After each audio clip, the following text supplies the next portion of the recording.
FORA.tv. The world is thinking. In the years after Watergate consumed the government and Nixon fell, you'll remember, by the way, that the first count of impeachment against Richard Nixon was trying to use the CIA to obstruct the federal investigation of the Watergate break-in. He had ordered Helms to tell the FBI to call off its dogs. Wiretapping was a federal crime. The Watergate burglars, all 6 of whom were ex-CIA, 2 Americans, 4 Cubans, had violated the federal law against wiretapping, and Helms was ordered by Nixon to call the new director of the FBI, Pat Gray. J. Edgar Hoover had been dead for 6 weeks. Hoover would have known how to handle this. And say, call off your dogs. And that became count 1 in the impeachment hearings that never took place, in the impeachment of Richard Nixon. Here again, how do you run a secret intelligence service in an open democracy? In the aftermath of this, Gerry Ford, President Ford, had a real problem.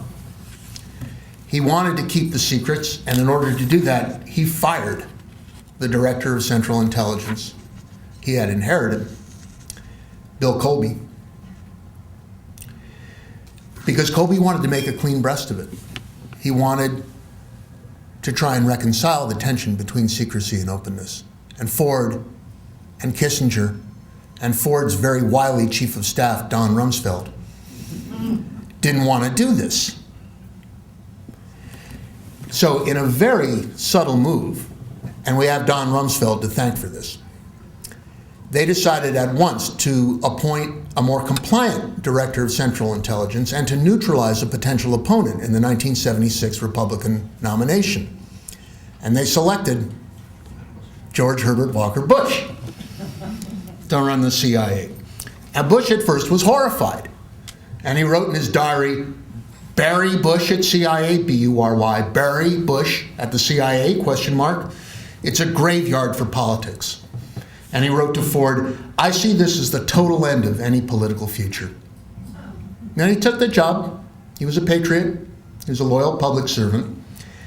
And within weeks after becoming director, he discovered that he loved the place. The secrecy, the gadgets, the camaraderie. It was like Skull and Bones with $1 billion budget. And he wrote to a friend a couple of weeks after he took the job, "This is the most interesting job I've ever had."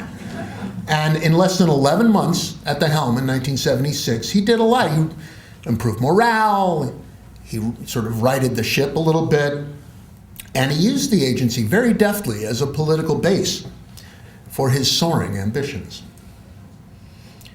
The real problem he had as he tried to reform the CIA post-Vietnam was that he didn't control the budget. The Secretary of Defense did, and the new Secretary of Defense was Donald Rumsfeld. And in an oral history, Bush's right-hand man at CIA, this is a CIA oral history that was very recently declassified, said that the real problem Bush had was Rumsfeld. Because Rumsfeld was completely disinclined to let the director of Central Intelligence have a say in shaping the intelligence budget. To quote from the oral history by Bush's right-hand man, George Carver at CIA, Rumsfeld was, quote, paranoid, unquote, about the CIA, and he was convinced that the agency was, quote, out to spy on him, unquote.